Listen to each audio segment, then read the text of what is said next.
सो hello दोस्तों, welcome back to my new video. सबसे पहले डिस्क्लेमर देना चाहूँगा कि इस वीडियो को प्योरली एजुकेशनल पर्पस के लिए ही रिकॉर्ड कर रहा हूँ। मैं कोई भी बाई या सेल का रिकमेंडेशन इस वीडियो के माध्यम से मैं आप लोगों को नहीं दे रहा हूँ। एंड एक रिमाइंडर भी देना चाहूँगा कि एक पेड टेलीग्राम ग्रुप मैंने ओपन किया है, जिसमें आप लाइव मेरे साथ 1-on-1 इंटरैक्ट कर सकते हो, किसी भी स्टॉक के टेक्निकल या फंडामेंटल रिलेटेड डाउट को पूछ सकते हो। ग्रुप ज्वाइन करने के लिए आपको 1 टाइम का पेमेंट करना होगा 3,999 रुपीज़ का, एंड लाइफ टाइम का सब्सक्रिप्शन आपको मिल जाएगा। ग्रुप ज्वाइनिंग लिंक वीडियो के डिस्क्रिप्शन बॉक्स में दिया गया है, वहीं पे मेरा ईमेल आईडी भी मेंशन्ड है। आप चाहें तो मुझे ईमेल भी कर सकते हो फॉर दिस ज्वाइनिंग पर्पस। तो चलिए दोस्तों, अब हम लोग बढ़ते हैं स्टॉक्स की ओर, जहाँ पे थोड़ा सा हमें न्यूट्रल माइंडसेट रखना है। अगर थोड़ा भी यहाँ पे बायस्ड होंगे ना, तो गलत तरीके से हम लोग यहाँ पे ट्रैप हो सकते हैं। हालांकि ये तीनों ही फंडामेंटली स्ट्रॉन्ग कंपनी के स्टॉक्स हैं, बट स्टिल कितना ही स्ट्रॉन्ग फंडामेंटल वाले स्टॉक्स क्यों ना हो, गलत लेवल पे अगर बाइंग करेंगे तो पछताना तो हमें पड़ता ही है। एग्जाम्पल के तौर पे अनेक स्टॉक्स आप लोग अपने रियल मार्केट में देख रहे होंगे। ठीक है, तो चलिए बढ़ते हैं स्टॉक्स की ओर। पहला स्टॉक हमारे लिस्ट में आपके सामने है Mrs Bector's food specialities limited. मेरा ये पर्सनल फेवरेट स्टॉक है, फंडामेंटली काफ़ी स्ट्रॉन्ग है। आज के दिन 11% की शानदार तेज़ी देखने को मिल रही है, 209 के लेवल पे ट्रेड कर रहा है। अब इसके फंडामेंटल को एक बार ध्यान दीजिए दोस्तों, 6,430 करोड़ का मार्केट कैप है। इनके वैल्यूएशन के ग्राफ को अगर देखोगे तो 90 के आसपास पी रेशियो चला गया था, एंड 90 से गिरता हुआ पी रेशियो 36 के आसपास आ गया। तो ठीक है, वैल्यूएशन में डिसेंट करेक्शन हुआ है, एंड अर्निंग पिछले कुछ क्वार्टर से एकदम कांस्टेंट या फिर फ्लैट भी हम लोग इसको कंसीडर कर सकते हैं। एंड यहाँ पे अगर इनके शेयर होल्डिंग पैटर्न पे नज़र डालोगे तो इतनी छोटी कंपनी, 6,000 करोड़ का इनका मार्केट कैप है, मोर और लेस इसको स्मॉल कैप कैटेगरी कंसीडर करेंगे हम लोग। बट स्टिल यहाँ पे अगर आप इनके शेयर होल्डिंग पैटर्न पे नज़र डालोगे तो पता चलता है कि बड़े प्लेयर्स का एग्रेसिवली इन्वेस्टमेंट बढ़ रहा है। पब्लिक के शेयर होल्डिंग पर नज़र डालिए, 21% से गिर के 16% पे आ गया है। डीआई का शेयर होल्डिंग 18% से बढ़ के 25%, एफआई का होल्डिंग 9% से घट के 8%। तो चलिए ये कोई बड़ी बात नहीं है।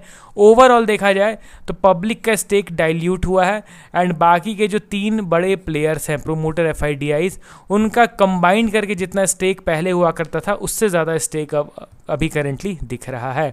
तो ये चीज़ तो क्लियर करते थे कि मुझे फंडामेंटली ये कंपनी बेहतर है। इनफैक्ट इसको तो मैंने आईपीओ के दौरान ही अप्लाई करा था, एंड मुझे लकीली आईपीओ में ये स्टॉक अलॉट हो गया था। ठीक है, उस समय ऑलमोस्ट ज़्यादातर आईपीओज़ में मैं अप्लाई करता था, अभी तो मैं करता नहीं उतना। तो ये मेरा एक स्टॉक है, मुझे बहुत अच्छी तरीके से याद है, क्योंकि अच्छे खासे लिस्टिंग गेन के साथ इसकी एंट्री हुई थी स्टॉक मार्केट में। अब वहाँ से आप देखिए दोस्तों, फंडामेंटल्स में कोई रेड फ्लैग मुझे नहीं दिखता है। ठीक है, एंड टेक्निकली अगर आप इसके चार्ट को देखोगे तो आफ्टर अ लॉन्ग टाइम, मतलब कि कंटिन्यूसली ये किस लेवल से ऊपर जा रहा था इस पर आप ध्यान दीजिए, तो ये 50 रुपीज़ से बढ़ के चला गया था 440 के आसपास, मतलब कि 750% से भी ज़्यादा के रिटर्न्स डिलीवर करने के बाद अब जाके यहाँ पे स्टॉक ने एक मैसिव करेक्शन दिखाया है। मतलब जब से इसकी लिस्टिंग हुई थी 2022 से जो इसने पेस पकड़ा, लगातार ऊपर की ओर ही जा रहा था। 2025 में फिर करेक्शन स्टार्ट हुआ, एंड ये ऑल टाइम हाई से कितना नीचे गिर गया, 62%। अब यहाँ पे आप ध्यान दीजिए, फंडामेंटल वाइज अगर देखा जाए तो स्टॉक में डिसेंट करेक्शन हो गया है, एंड अच्छे खासे डिस्काउंटेड प्राइस पे भी आ चुका है। ठीक है, एंड बट टेक्निकली देखा जाए तो क्या स्टॉक में ट्रेंड रिवर्सल हो गया है क्या, वो चीज़ मैं कहूँगा बिल्कुल भी नहीं। यहाँ पे अभी तक ट्रेंड रिवर्सल वाला प्राइस एक्शन नहीं बना है। ऑल टाइम हाई से गिरने के बाद नो डाउट पिछले कुछ दिनों से बाइंग ज़रूर हो रहा है, बट स्टिल हम लोग इसको बुलिश नहीं कह सकते हैं। यहाँ पे आपको ध्यान देना है कि यहाँ से continuous lower high and lower लो के फॉर्मेशन के साथ ये नीचे गिर रहा था, एंड लोअर लेवल पे जो बेस बनना चाहिए था उतना बेस अभी तक बना नहीं है। बट एक पॉइंट मैं और मेंशन करना चाहूँगा कि ये अभी वैल्यू इन्वेस्टिंग वाले लेवल पे ट्रेड कर रहा है। यहाँ से फर्दर गिर के और 50% ये डाउन हो जाए करंट प्राइस से, इसका उम्मीद यानी इतना एक्सट्रीम डाउनफॉल मैं सोच के नहीं चल रहा हूँ। ठीक है ना, तो यहीं अब लेवल पे अगर आने वाले दिनों में, कुछ महीनों तक ये कंसोलिडेट करे, वेल एंड गुड। उसके बाद जब ब्रेकआउट देगा तो एक रिवर्सल एक्सपेक्ट किया जा सकता है, बट अभी के लिए इस तरीके से 90 डिग्री में ये जो ऊपर की ओर जा रहा है ना, मुझे नहीं लगता है कि ये ज़्यादा दिन अपर लेवल पे सस्टेन कर पाएगा। फंडामेंटल वाइज ये अच्छे भाव पे ट्रेड कर रहा है, वैल्यूएशन वाइज एक परफेक्ट वैल्यूएशन पे ट्रेड कर रहा है, बट टेक्निकल वाइज देखा जाए तो इसको शॉर्ट टर्म के लिए इंस्टेंट मोमेंटम का उम्मीद मैं नहीं रख सकता हूँ। ठीक है, नो डाउट ये सपोर्ट पे ट्रेड कर रहा है। मुझे अगर कुछ शेयर्स खरीदने रहते तो मैं करंट मार्केट प्राइस में भी इसको प्रेफर करता। अब चलिए बढ़ते हैं हम लोग अगले स्टॉक की ओर। हमारे लिस्ट में आपके सामने है Tata Elxsi limited. Post results भी कुछ खास मोमेंटम स्टॉक के चार्ट में नहीं दिख रहा है। करेंटली 3528 के लेवल पे ट्रेड कर रहा है, एंड यहाँ पे मैं इसके टेक्निकल चार्ट में डायरेक्टली कुछ चीज़ें बताना चाहूँगा आप लोगों को। यहाँ पे सबसे पहला चीज़ देखिए कि ऑल टाइम हाई से स्टॉक में करेक्शन कितना हुआ है। देखिए जो स्टॉक जितना ओवर स्ट्रेच होता है उतना ही ज़्यादा वो करेक्शन के दौरान लोगों को परेशान भी करता है, बट यहाँ पे आपको क्या करना है, स्मार्ट इन्वेस्टर बनना है।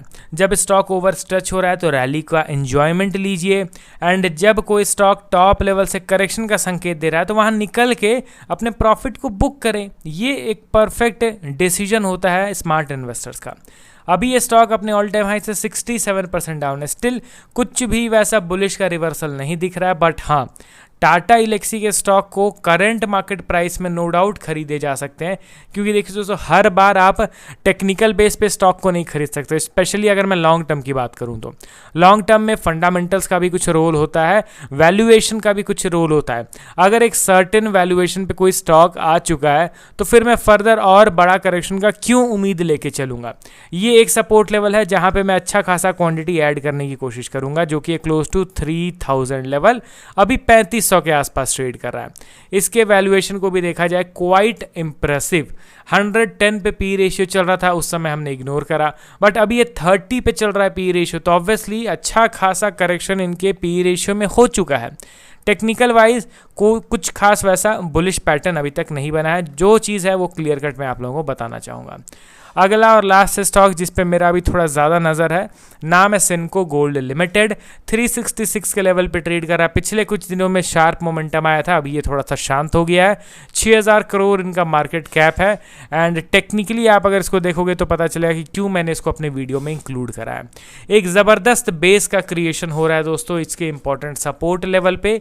ये बन गया हमारा रेजिस्टेंस, ये बन गया हमारा सपोर्ट, एंड इन दोनों लेवल्स के बीच में ही स्टॉक का कंसोलिडेशन जारी है। अब जैसे ही इस कंसोलिडेशन जोन के अपर लेवल का ब्रेकआउट देगा, एक picture perfect price action complete हो जाएगा। अभी तक ये कंप्लीट नहीं हुआ है, अभी यहाँ पे अधूरा है। जैसे ही ब्रेकआउट मिलेगा 410 420 के लेवल का, तो पिक्चर परफेक्ट चार्ट पैटर्न यहाँ पे एक्टिवेट हो जाएगा। सेनको गोल्ड के स्टॉक को थोड़ा सा आप अभी ध्यान से देखिए, इसको शायद से वीकली बेसिस पे एनालिसिस करना अभी ज़रूरी है।